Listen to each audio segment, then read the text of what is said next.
नमस्कार दोस्तों, कैसे हैं आप? आशा करता हूँ कि आप ठीक होंगे, मस्त होंगे, स्वस्थ होंगे। दोस्तों, हमने पिछली कक्षा में पढ़े थे फिजिक्स के न्यूमेरिकल।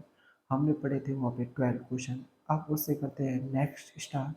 ठीक है, ये दोस्तों हम पढ़ रहे हैं फिजिक्स के न्यूमेरिकल।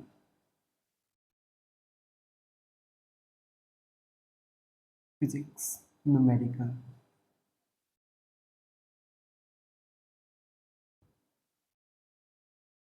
न्यूमेरिकल्स और चैप्टर संख्या है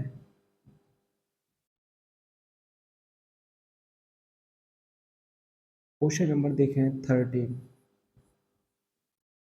क्वेश्चन नंबर 13 क्या है दोस्तों? क्वेश्चन नंबर 13 कह रहा है आपसे कि मान लीजिए प्रश्न संख्या 12 में गोले ए तथा बी साइज में सर्वसम है। दोस्तों, साइज में कैसे हैं? सर्वसम है, यानी साइज में समान है गोले। ठीक है, तथा इसी साइज का कोई तीसरा अनावेशित गोला, यानी कि वो आवेशित नहीं है।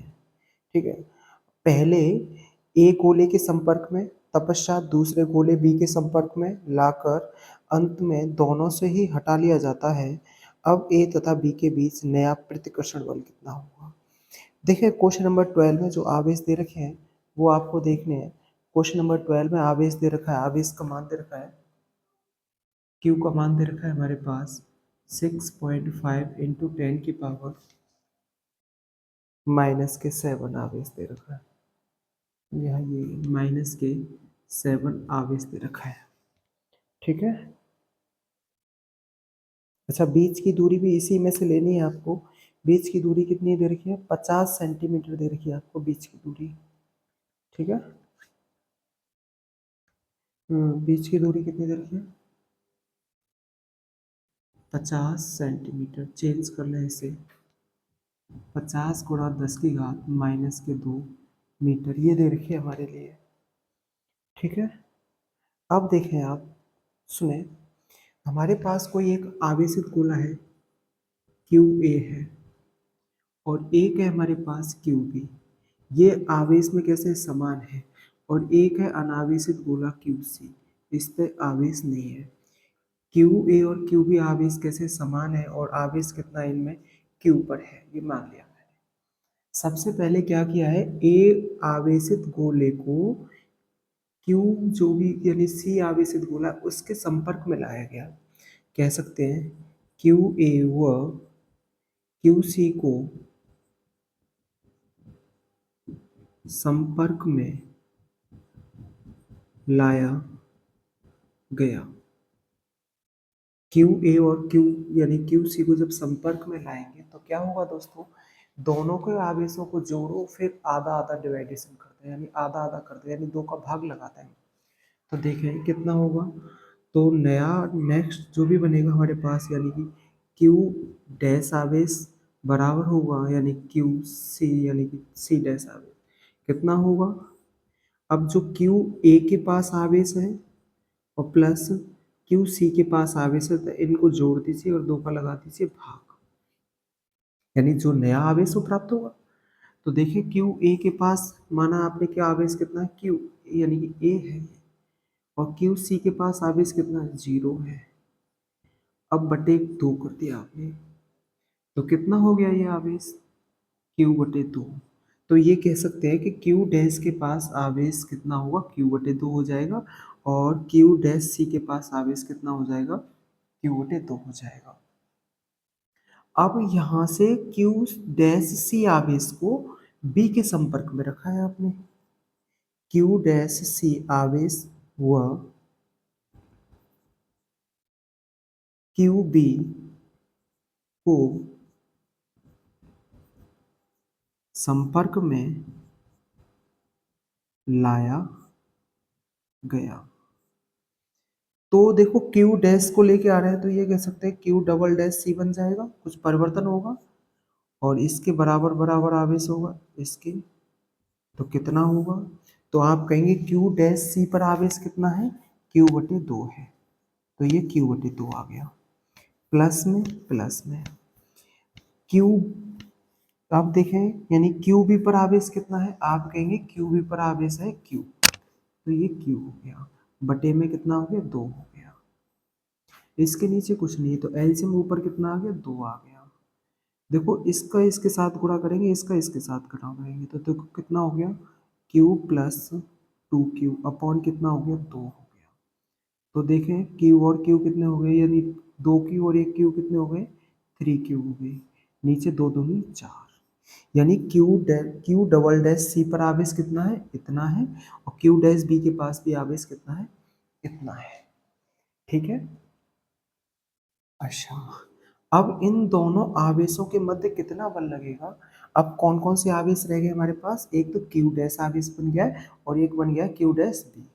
तो आप लिखेंगे क्यू डैश ए व क्यू डैश बी आवेशों के मध्य बल। तो आप कहेंगे कितना होगा, F equal 1/4 pi epsilon not Q dash A dot Q dash B upon में कितना आर स्क्वायर। देखें 1/4 पाई एप्सिलॉन नॉट का मान कितना होता है 9 × 10⁻⁹ न्यूटन मीटर स्क्वायर प्रति कूलम स्क्वायर होता है। ठीक है दोस्तों, ये कैलकुलेशन आपको सॉल्व करनी है। तो कैसे सॉल्व करेंगे, एफ इक्वल इसका मान कितना है 9 × 10⁻⁹ है। ठीक है, क्यू डैश ए का मान कितना है, आप कहेंगे कि यहाँ पे क्यू बटे 2 है, तो आप यहाँ पे लिखते हैं क्यू बटे 2a गुणा है क्यू डैश बी का, तो कितना है आप 3q बटे कितना कह देंगे आप 4 कह देंगे, अपॉन में कितना है आर स्क्वायर है। तो देखो आर स्क्वायर का मान कितना है 50 × 10⁻⁻² का वर्ग है। ठीक है, एफ इक्वल 9 × 10⁻⁹ देखो कैलकुलेशन करना सीखें, इसका इसके साथ गुणा करेंगे तो आप कहेंगे 3q², नीचे 4 दूनी 8 हो गया, 8 ले आए, गुणा 50 गुणा 50 दो बार लिखें, इसे भी दो बार लिख दें, ये लिख दिया। तो एफ इक्वल देखो 9 है इंटू 10⁻⁹ 3 क्यू को दो बार लिखना, यानी क्यू का मान कितना है हमारे पास 6.5 गुणा 10⁻⁻7 गुणा 6.5 इंटू 10⁻⁻ कितना है -7 है। नीचे कितना है हमारे पास 8 गुणा 50 गुणा 10⁻, इन्हें ऐड कर लो तो कितना हो गया -4 हो गया। देखें 5 से काट दें, ये 10 बार कट गया, ये कितनी बार 1.3 बार कट गया, ये पूरा ये 10 बार कट गया 5 से, ये कितनी बार कट गया 1.3। देखें नौतिया कितने होते हैं 27 होते हैं, 13 गुणा 13 1.69 हो जाएगा इंटू 10⁻। अब देखें कितना बचेगा ऊपर, माइनस के साथ और माइनस के साथ तो 14 हो गए, माइनस के प्लस के 9 है, तो माइनस के कितने बचे 5 बचे। देखो माइनस के साथ और माइनस के साथ तो माइनस के 14 प्लस के 9 है, तो माइनस के 5 रह गया, नीचे 8 रह गया, गुणा ये 100 कर सकते हैं, 100 को कैसे लिख सकते हैं 10⁻2 लिख सकते हैं, और 10⁻⁻4 ये लिखा हुआ है। तो एफ इक्वल देखिए इसका इसके साथ मल्टीप्लाई करना है आपको, तो देखिए 1.69 इंटू 27 कर रहे हैं आप, तो भाग दें यानी गुणा करें इसका, सॉरी 7 नाम 63 की हासिल कितना 6 है, 7 6 42 42 और 6 48, 7 एकम 7 7 और 4 11, 2 से 2 नाम 18 की हासिल 1, 2 छिक्के 12 12 और 1 13 की हासिल 1, 2 दूनी 4 4 और 1 5, इनको ऐड कर दिए 3 16 5 6 दशमलव कितने अंक बाद लगाना है 2 अंक बाद लगाना है, तो कितना आ गया ये हमारे पास 65.73 आ गया। देखिए एक बार देखें दोबारा से, और देखें क्या गलत है क्या, सात नाम 63 के हासिल 6, सात छिंगे 42, 42 और हाँ 42 और 6 48 के हासिल 4, सात एक सात, सात और 4 11 हो गए। दो से दो नाम 18 के हासिल 1, दो छिक्के 12, 12 और 1 13, हाँ और दो एक दो, दो और एक 3 होंगे ये।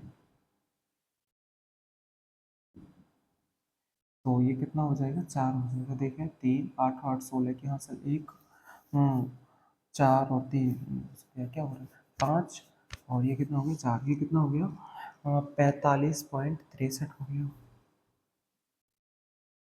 45.63 इंटू 10 की पावर माइनस के 5, नीचे कितना बचा है 8 इंटू 10 की पावर माइनस के 2 बचा। तो F इक्वल देखे 8 से भाग दे रहे हैं इसमें, 8 चौको 32, 8 पंजे 40, कितने बचे 5 बचे, 10 में लगाया तो यहाँ से लिया ये 8 7 56 होते हैं, 8 7 56 होते हैं, इतना ही काफ़ी है। और इंटू 10 की पावर देखें ऊपर गया तो माइनस के कितने रह गए ये ओनली 3, मात्र क्या होता है न्यूटन होता है दोस्तों। ये हो गया इसका आंसर, ठीक है देख सकते हैं आप।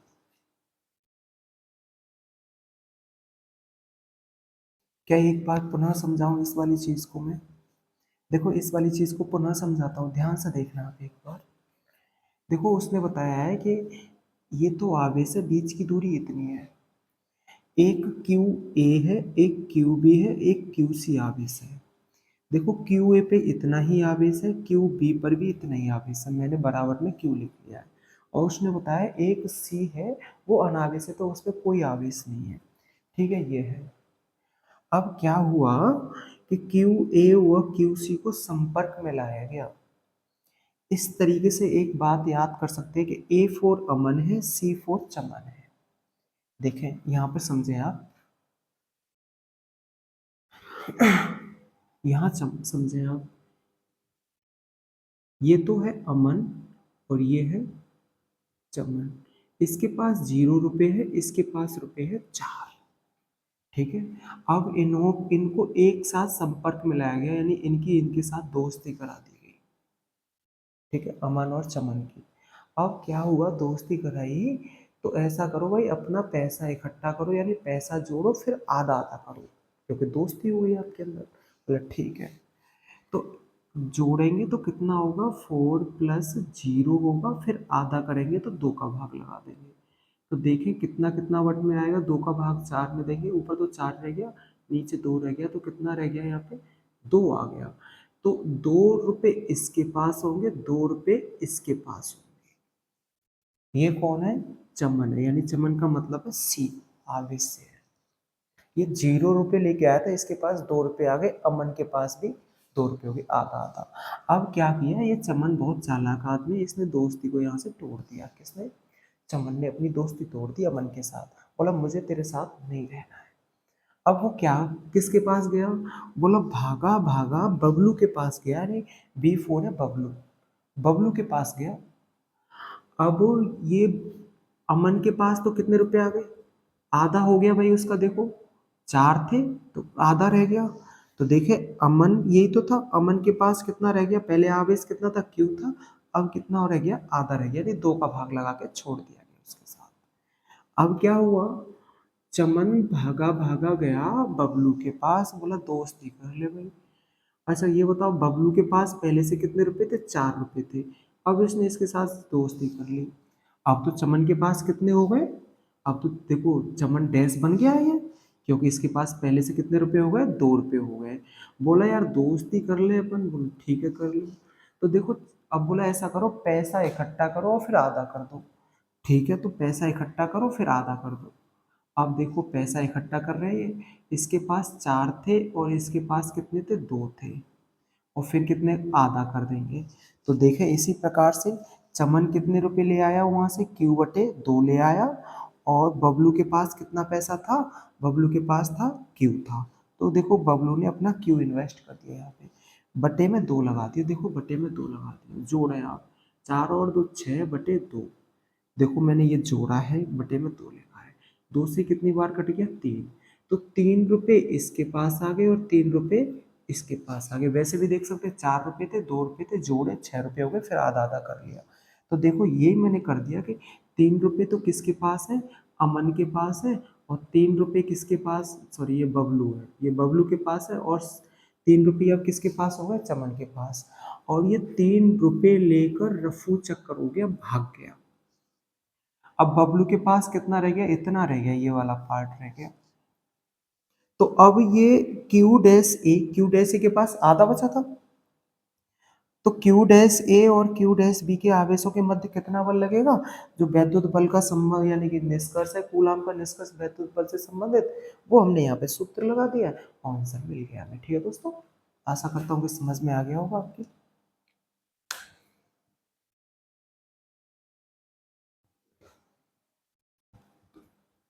अब देखें क्वेश्चन नंबर 14।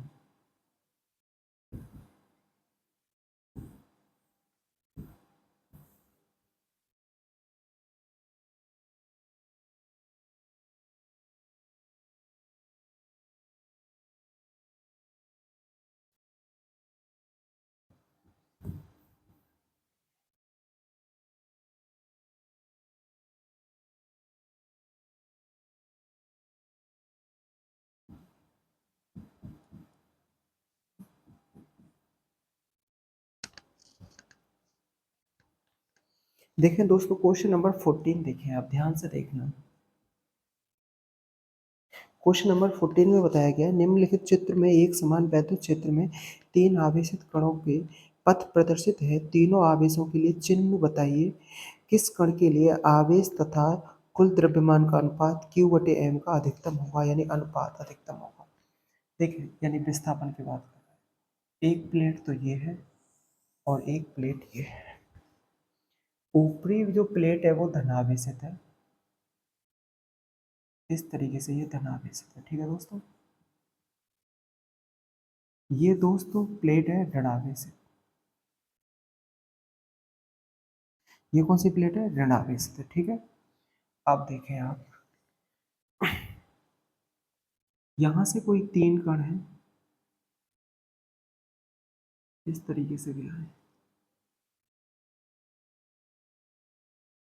इस तरीके से गया है, ये इस तरीके से गया है।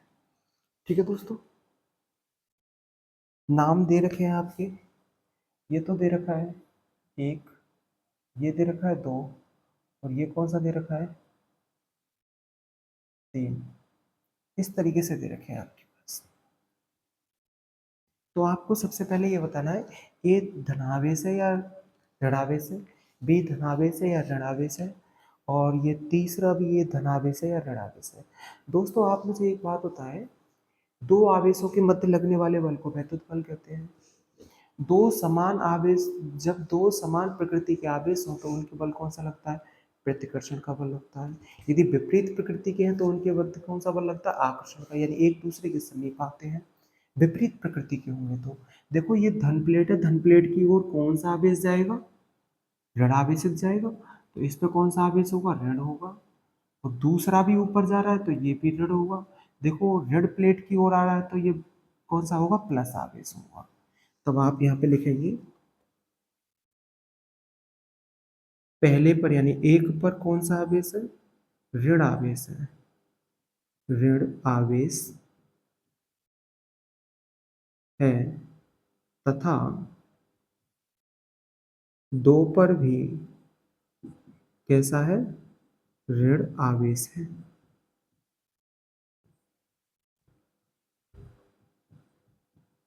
क्योंकि यह दोनों प्लस यानी कि धन प्लेट की ओर मुड़ रहे हैं, धन प्लेट की ओर आकर्षित हो रहे हैं, आकर्षित हो रहे हैं। ठीक है, और 3 पर कैसा आवेश है, धन आवेश है, धन आवेश है। क्योंकि यह ऋण प्लेट की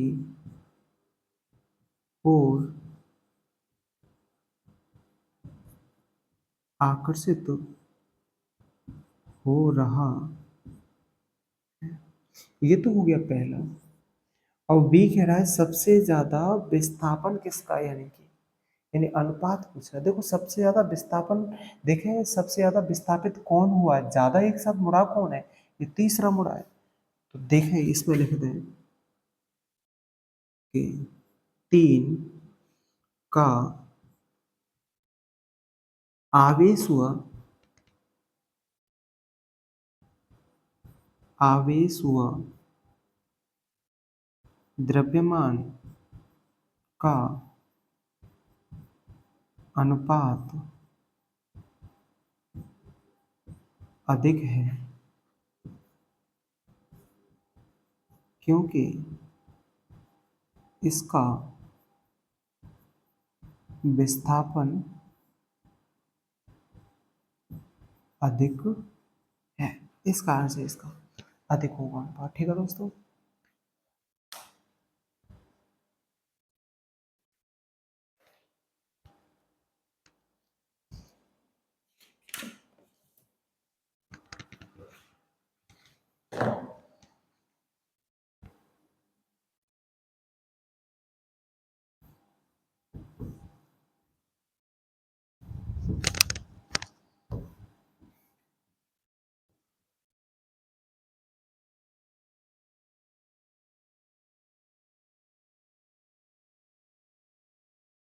दोस्तों देखें क्वेश्चन नंबर 15 देखें अब आप।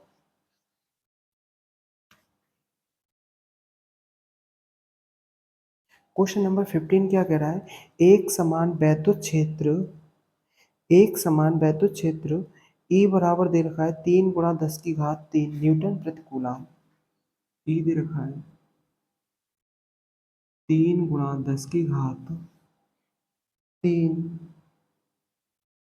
न्यूटन प्रति कूलम पर विचार कीजिए। ए कह रहा है कि उस क्षेत्र का 10 सेंटीमीटर भुजा के वर्ग के उस पार्श्व से जिसका तल वाई जेड तल के समानांतर है गुजरने वाला फ्लक्स क्या है।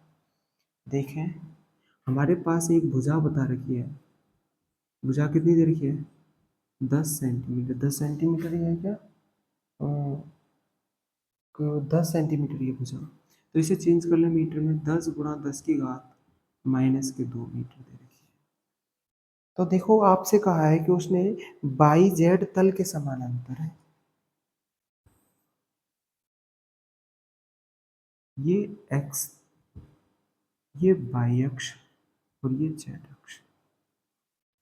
ठीक है दोस्तों। अब यहाँ पर अपन एक वर्ग बना देते हैं। ठीक है,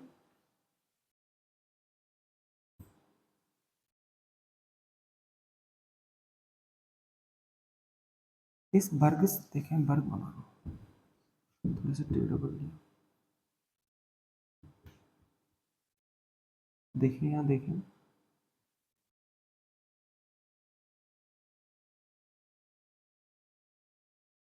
ये वर्ग है कोई, इसकी भुजा है जो 10 सेंटीमीटर है, इससे होकर गुजरने वाला वैद्युत फ्लक्स पूछ रहा है आपसे। तो फाई का मान पूछा है आपसे। तो देखो इसका एरिया निकालना है आप, एरिया निकालें, क्योंकि देखो एरिया निकालें इसका वर्ग का क्षेत्रफल, वर्ग का क्षेत्रफल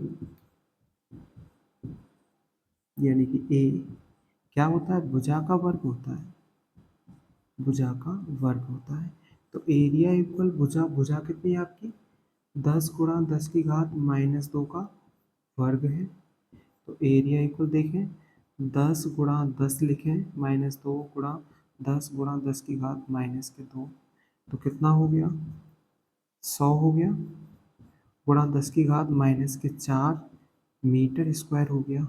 इसे कैसे कह सकते हैं आप, 10⁻⁻², देखो इसे सॉल्व करेंगे तो मीटर स्क्वायर हो जाएगा।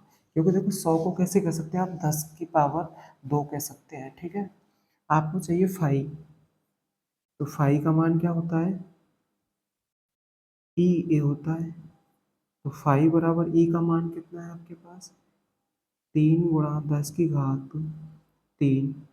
ए कितना है, 10⁻−2। तो फाई इक्वल देखो 3 तो ये रह गया, 10 की घात कितना रह गया, 1 रह गया।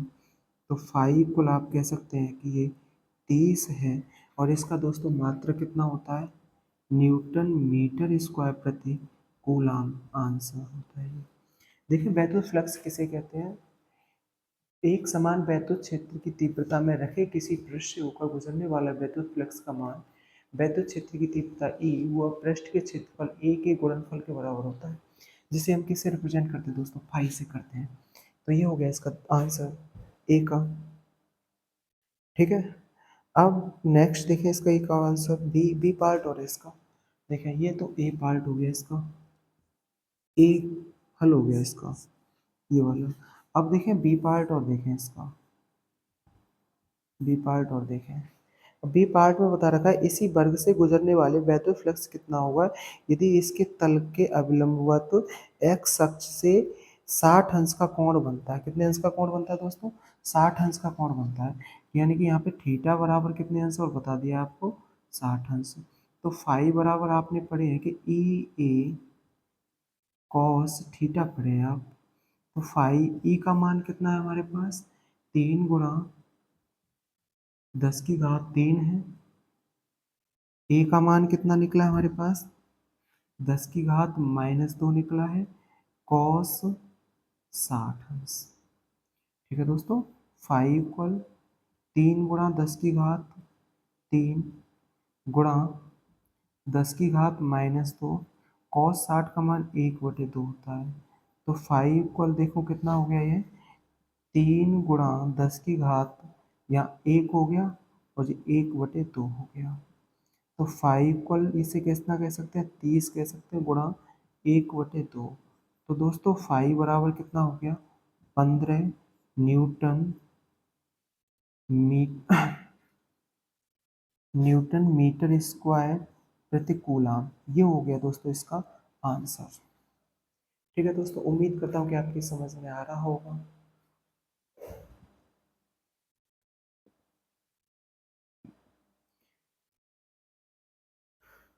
अब देखें नेक्स्ट क्वेश्चन।